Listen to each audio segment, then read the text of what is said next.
Right then, here we are in sunny Bulgaria. It's August time now, and what I'm going to do today is I'm going to show you how to turn these into this. So essentially then, this is Rakia, which is plum brandy. Pick the plums, put them in the bin, we'll add some sugar, that'll ferment out for so many days, then we take it to the local still and here distill it. Okay then, so what we've done, we've given the tree a little shake, only little shakes, you only want the ones that are really ready to come off. We've collected about this much so far, and I think there's probably 4 or 5 times that amount. What we do with those, put them in a cool place, top over, they'll be fine, because when everything's ready, all the rest of the plums are ready, we'll start the fermentation process. Okay, so what we've got is we've got the fruit from the garden, all types of different plums, big old mixture in there, red ones, yellow ones, big ones, small ones, there's these black ones, they're really sweet. And what we're going to do, we're going to make up a sugar water mix with 1 part sugar, 3 parts water. Okay, so I'm going to do that now. Here we are then, making this sugar solution, 3 to 1 with sugar, and the object of the exercise is to distribute all of these fruits and plums etc. equally over these 3 bins. So sugar solution we're making up right now, plums, fruit and these ones. We're just going to do this and I'll be right back. Right, all the fruit's been distributed, all the sugar water has been balanced throughout. For anybody that's interested, that's around about 21-22 bricks. What we do now, we'll cover it, have a look. We'll cover it, loose fitting lid. Tomorrow I'll come down, I'll whip it up with a drill with a sharp blade on the end, just to shred up the plums a little bit, and then over a couple of weeks it'll just gradually ferment right down to about, the idea is about 3 degrees, but we'll see. Right then, so a couple, 2 or 3 times a day, squash it around like this, just keep the air into the yeast, keep it moving,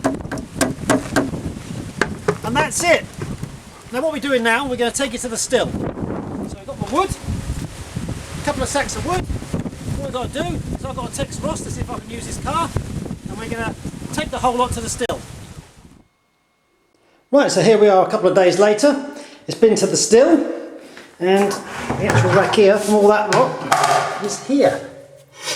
Oh yes, that smells like rakia. So what I'm going to do is I'm going to jog that into those containers there, filter it out a little bit, then I'm going to knock it down with water because now it's standing at 60 degrees and obviously that's too strong to drink. I'm going to knock it down with spring water to to about 45 degrees, somewhere about that, and then I'm going to put it in an oak barrel and then we'll mature it for 6 or 7 months and we'll go from there. Well anyway, this is left over from last year. So it's been in the barrel and it ends up that sort of colour because it's taken up some of the oak, some of the tannins out of the oak. And yeah, all I've got left is that from last year and sort of 9 or 10 bottles. So there we go.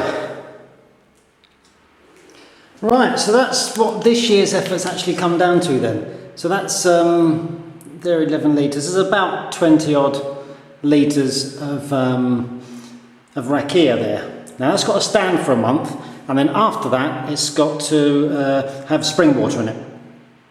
Then, because it's about 60 degrees now, it's been double distilled right down, so it's quite pure.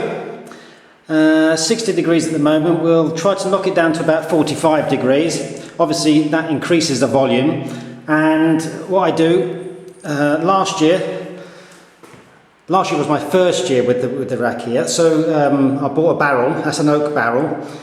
You get that ready, and then what happens when the spring water's inside, we fill up the oak barrel and then we leave it stand, and it just takes on the tannins and smooths it out and so forth. And I'm going to keep some by this year because last year, every month when I come back to have a look at it, it was just evaporating. So this year I'm going to keep it topping up, and we'll see how we go with that. So So there you go. Yeah, that's what's left of last year's wine, or the year before last. Last year's still in the vat. So there we go. 2011 Rakia.